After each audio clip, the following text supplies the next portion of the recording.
Welcome to another episode of the brand called You, a podcast and podcast show that brings you leadership lessons, knowledge, experience, and wisdom from thousands of successful individuals from around the world.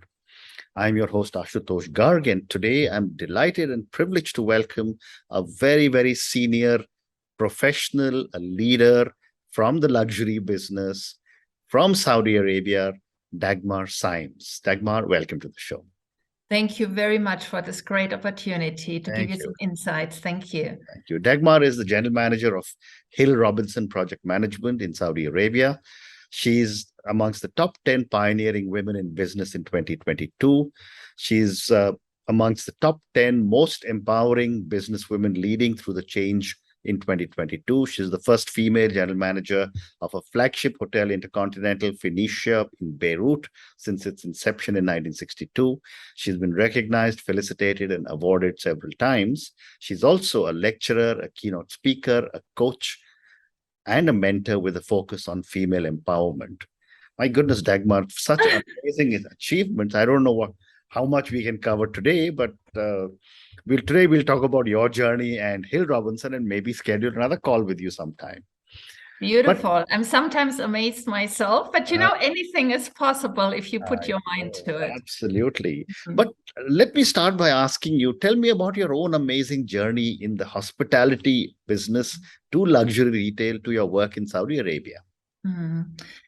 Look, I would really start at the base. I grew up in a family with purely medical background, and hospitality was definitely not an industry where my parents saw their daughter, to join and to go through. However, I truly had at a very early stage the streak in me to do something nice for other people. Might it be baking bread rolls in the morning or setting up a nice table, and I really enjoyed it. And my parents then understood that this might be my passion and fortune and the way forward. I was very lucky that I could join the École Hôtelière de Lausanne as a leading hospitality management school, across the globe.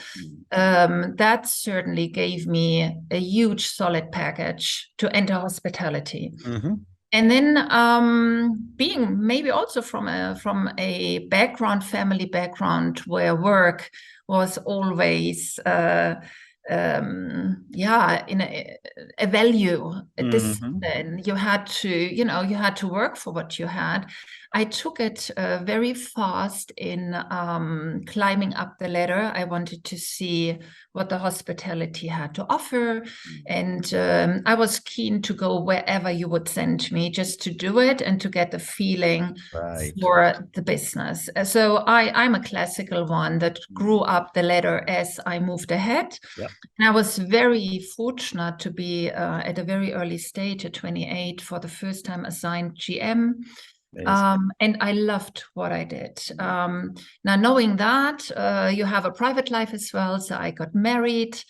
I had 2 kids, and what life sometimes does not always tell you is that you can deviate from your path. And in my case, my slight deviation into the retail business was led to not only an amazing opportunity at a certain time given, but because my husband got severely sick, and it was linked to my private circumstances. So I had 2 little kids. I had a sick husband. I was the sole bread earner. And it was difficult to combine all that with hospitality because it's a very time-intense business where you have to be fully available. So I took this opportunity that presented itself to join the retail. And it was with Louis Vuitton, which was, of course, and still is a luxury brand everybody knows. I stayed with them for almost 5 years, got beautiful assignments in Germany, and then opening their flagship store, or reopening, I should say, in the Avenue Montaigne in Paris, being then reassigned marketing director for Louis Vuitton Germany. And in that capacity, I was then approached by another luxury brand, Bulgari, an Italian high-end jeweler. And besides the fact, and I think that's already who I am, I had no idea, about jewelry, besides what you usually get as a gift, or you afford yourself as a little token of appreciation. I joined Bulgari. I stayed with them 8 years. Wow. And set up with them the high jewelry business for Germany and Austria. And that gave me, the retail phase in my life gave me the stability for my family to go through our worst times together, to get my husband through the medical part, and to settle both kids back then at a young age through kindergarten and primary school. And when I had the feeling that everything was kind of settling back into a more normal family life, I knocked at the door of the hospitality again, which is my absolute passion. And I had a fortunate mentor, Reto Witwer, who was the former CEO of Kempinski, who gave me the opportunity after all these years in retail to re-enter hospitality. And I did that back in Munich, back home, before I was assigned then to go for Kempinski to the Middle East, to Lebanon, in opening one of their prime hotels in Lebanon, Summerland. And I fell in love with Lebanon, as life would have it. And I didn't want to leave Lebanon soon. And, usually after an opening, hotel groups tend to send you again to somewhere else, a different opening. And I said, no, I want to stay in Lebanon, and got the amazing opportunity, which opened the east for me at Intercontinental Phoenicia Hotel. I was appointed, yes, you rightfully mentioned it earlier on, not only the first female GM for the property ever since its inception in the Middle East in 1961, but also cluster manager for 2 properties, and joined then for another 2 years Intercontinental, which gave me such a platform in terms of, female GM, female leader, and also the expat, this blonde German in the Middle East. It was actually absolutely stunning to see what this platform allowed me later on to progress in my own career path. And from there, there's always a moment in life. Until when do you stay, in a country in the hospitality? And I felt it's too early to settle in Lebanon, despite that I carry it really, really very dear in my heart for various reasons, not only professional ones. And then I found another, or I was approached, I should say, for another opportunity in Oman, working with Anantara Hotels in a remote location in the mountains, in the Arabian Grand Canyon, as they say it. And I stayed there for 2 years to reposition the hotel on the world map. And then I was headhunted for Saudi Arabia, and it was such an intriguing thing that I had to do it. Amazing. And that leads me to be here in Saudi today.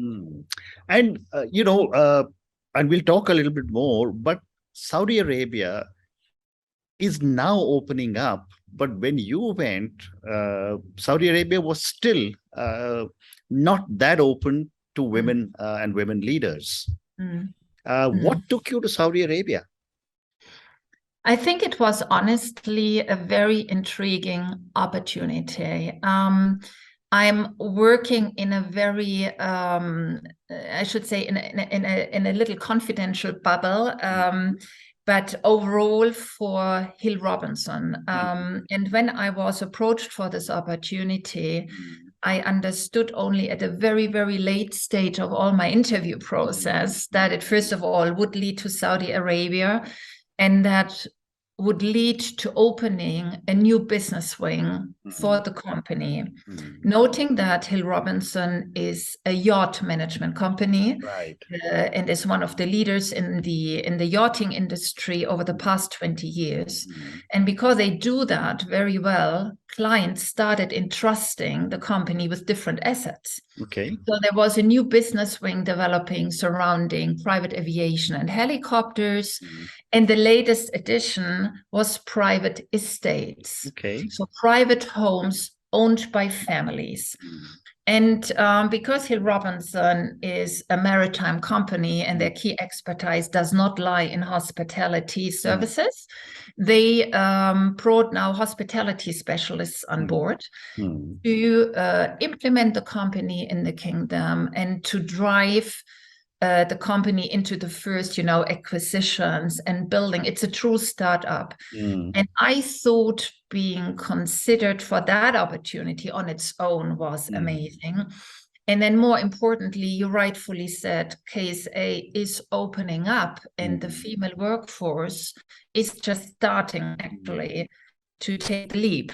Correct. And I think that our client together with our company had the thinking to entrust their undertaking to a female leader to inspire and to also show KSA, even the female experts would do it. So, to launch a process that is within actually the Vision 2030, where his amazing, His Royal Highness Prince Mohammed bin Salman is the leader. Amazing. And it's inspiring, even for me. And you're right, 2 years ago, even I came with abayas in my suitcase. It was already opening up. Women were allowed now to drive cars since 2018. They were allowed to travel on their own without a family member, assisting them. They were allowed to get their own passport on their own for the first time.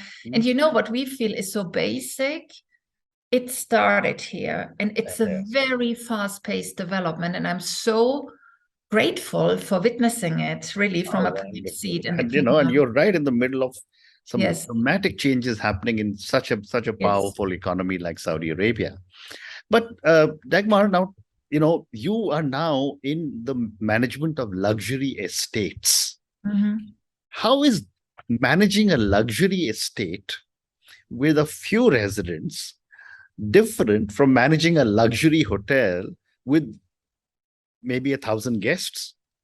Yeah, I totally agree. I mean, the numbers on its own, what you just mentioned, says it all. I would say that there are a lot of similarities, definitely, because it's a service approach, right? So if you serve various guests or one particular client or guest, I think from a service perspective, it's very similar. However, hospitality is so diversified. You have every day such an international community surrounding you that your daily life looks a little bit more challenged than in a private estate. Then in hospitality, you have to tailor to all this diversification within your brand. And you have, I would call it revenue generating departments, restaurants, bars, where you generate money. And you have the reputational part of the company, sales, marketing, PR exercise.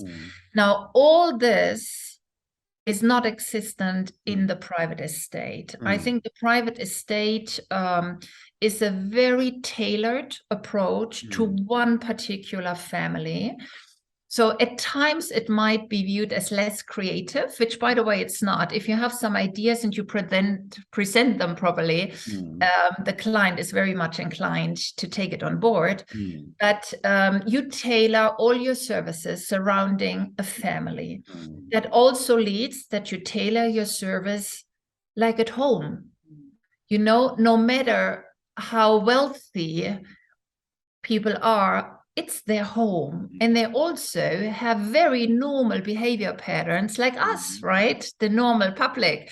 So it's a more tailored approach. And the other part is, which is amazing, and I love it, we don't have a P&L. So all this profitability aspect is literally not existent because we are a cost expenditure unit. So we are not dependent on average checks. I'm not dependent on occupancy, family in residence, off residence. It doesn't matter. So yeah, it's very similar, despite it's a very tailor-made, smaller focus on one particular client. And yet that's challenging too, by the way. I agree. Yeah. Let me now move a little bit to talk about the opening up of the Kingdom of Saudi Arabia. And you are witnessing this firsthand. How do you see the kingdom opening up, especially in view of the young generation and especially in view of the female workforce?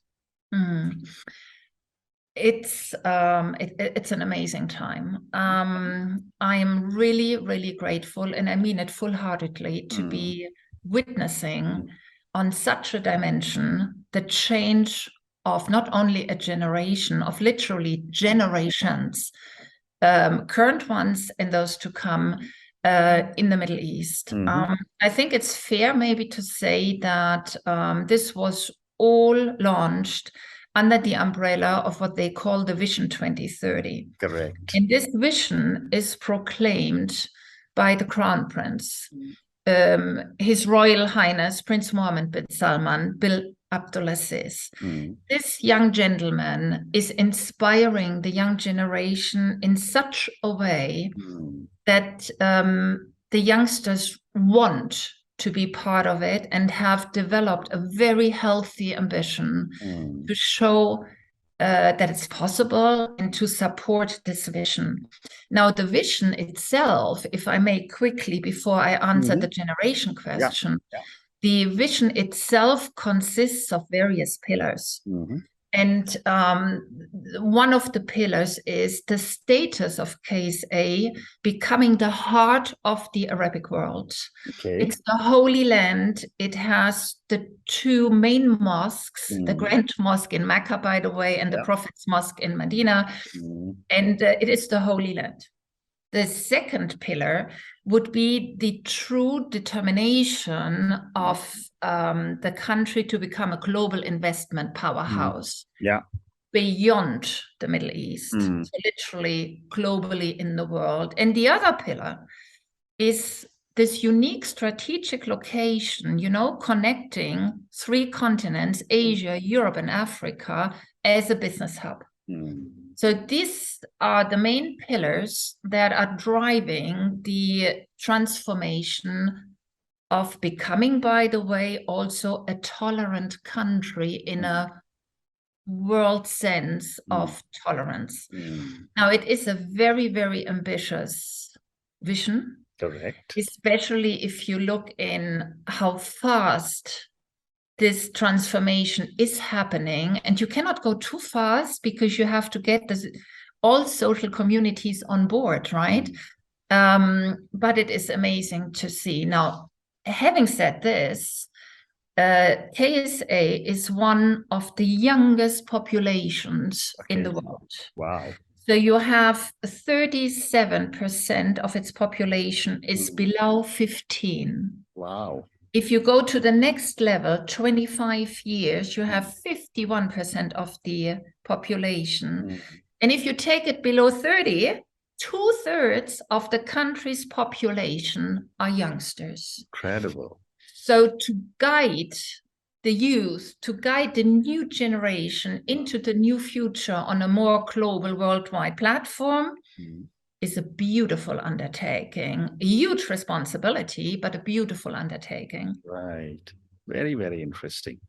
And you also want to talk to me a little bit about the female workforce and how they're being given some amazing opportunities in the kingdom. And a lot of people are talking about these opportunities. Yes, it's opening up. There is no doubt. Females by default over the past generations were in the classical stereotype role of a woman, a wife, and also daughter. So the prevailing cultural situation was that women would stay basically at home, look after the family and the kids within a religious environment, whilst the man or the gentleman, the father and the husband would look into the workforce and look after the family. Correct. Now, this has totally changed. It is not yet there where it should be, but I think that is based on various factors. The one factor is that you need to have an open-minded family that releases the daughter and the wife into workforce, but you have a lot of ladies now entering the field of employment.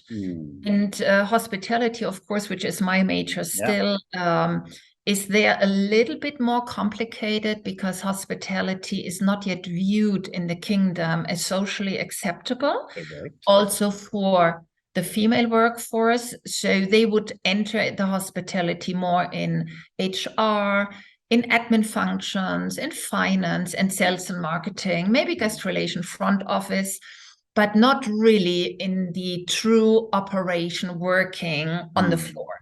Well However, there are plenty of youngsters doing that. Then don't forget education. The educational system has opened up in full for universities, for technical schools. Whilst everything was very gender separated, now you have gender mixed universities and schools. So there is a huge platform for every youngster, but also for the female workforce to mark their own footprint in the employment market, and they do it. Wonderful. Dagmar, I have time for two more questions. One, I'm going to talk about your area of specialism, which is tourism and hospitality, and tourists to the kingdom. Yes. Such a huge country. As I was telling you before we started recording, my wife and I love traveling. Yes. What are your perspectives on the Kingdom of Saudi Arabia opening up and welcoming tourists from all over the world? Because it is a huge country in the Middle East, which was never really open for outsiders so easily. Absolutely. I see the current developments only in favor of a true touristic gem. If you imagine in 2019, in the last quarter of 2019, KSA was launching tourism visas, which were not available before. You could come on a religious base for business-related traveling, yes, but proper tourism was not in the kingdom prevailing. So when they launched that, look, COVID hit. Yep. COVID hit a few months later, so the kingdom could never really explore tourism per se. That has dramatically changed. Okay. So now you get tourist visas in a very easy way, online, depending, fair enough, the country you're coming from, but it opened up. Then you have all the development in the hospitality. In the 5 years to come, there are projected 200 hotels in the making to open up. You have all these mega projects at the Red Sea that include a huge trend, by the way, sustainability, which is very important because the kingdom is still untouched. So whilst in the modern world, it has become a trend to go more sustainable, KSA has it as a natural source, and it has not been touched yet. So they are truly blessed with nature. Diving, for example. Wow, if you love diving, the Red's amazing. So I think it is a beautiful country to explore and to be visited. Now, the geographical component of Saudi Arabia leads it to having a little bit more desert than other prevailing, locations. But it's also very interesting to see that part. And it's a very diversified country from Jeddah to Riyadh, from the north to the south. And I firmly believe in case A establishing itself in one of the still hidden tourist destinations. Well said. And my last question to you, Dagmar, and this comes back to you now. Yeah. Such an incredible journey, so much fortitude in you to have followed your passion, built your career, looked after family, moved out of hospitality, moved back into hospitality, now running such an amazing business in Saudi Arabia. What would you say are 3 lessons you want our viewers and listeners to take away from your amazing journey and from our conversation? I think the one lesson I learned is that if you believe in it, you can do it. For me, there is not such thing like a challenge. Yeah. It's all an opportunity. Yeah. So basically, it is about your mindset that you can do. I'm a firm believer that anything is possible. Correct. I think the second lesson would also be that there is no growth out of comfort. You have to get persistently out of your comfort zone in order to grow. Right. You might fall on your nose, and I have fallen on mine. It's not that flat as I thought it might be, but your failure is part of your learning curve, and you learn through failure and hardship so much more that drives your career as well. And then as a third, I would most likely choose in a world where values have become, in my opinion, more and more undermined by globalization and who you are, that you have to stick to your values. I firmly believe that integrity and honesty should be part of your business culture. I'm a firm believer that you can be kind, and still leading a team through any time. I live very much with the base values that I have been brought up with. And I'm not judgmental here. We all have our own values, but I think the values you are brought up with give you the strength to go through your life. And I have been very fortunate with my parents and my childhood, and I try to do the same with my children. I certainly knock on wood that I will succeed. But I think it's important also, there is a way of doing business to not abusing systems. I have never considered myself being Mrs. Kempinski or Mrs. Louis Vuitton. No, I'm representing the company, and I try to do this as good as possible. So, and I would combine all the three with what I usually tend to say, that also a title and a position is a responsibility and not a privilege. Well said. Well said. And on that note, and your 3 amazing lessons, if you believe in it, you can do it. Anything is possible. Oh, yes. No growth is possible out of comfort. Learn through failure. Yes. Stick to your values. That is so important. And your title is your responsibility, not your privilege. Yes. Thank you so much, Dagmar, for speaking to me about your journey. Thank you for talking to me about a lot of personal challenges that you have faced and that you have overcome. Thank you for talking to me about your role, your journey to Saudi Arabia. And so important, thank you for sharing Vision 2030, some of the pillars of Vision 2030, and how Saudi Arabia could possibly be a great tourist destination for a lot of us who will watch this conversation. Thank you again, and good luck. Thank you so much for this beautiful platform, and you will discover together with me next year Vision 2030. Doors are wide open here. Thank you for your invitation today and for sharing some insights. Thank you. Thank you for listening to the Brand Called You videocast and podcast, a platform that brings you knowledge, experience, and wisdom of hundreds of successful individuals from around the world. Do visit our website www.tbcy.in to watch and listen to the stories of many more individuals. You can also follow us on YouTube, Facebook, Instagram, and Twitter. Just search for the Brand Called You.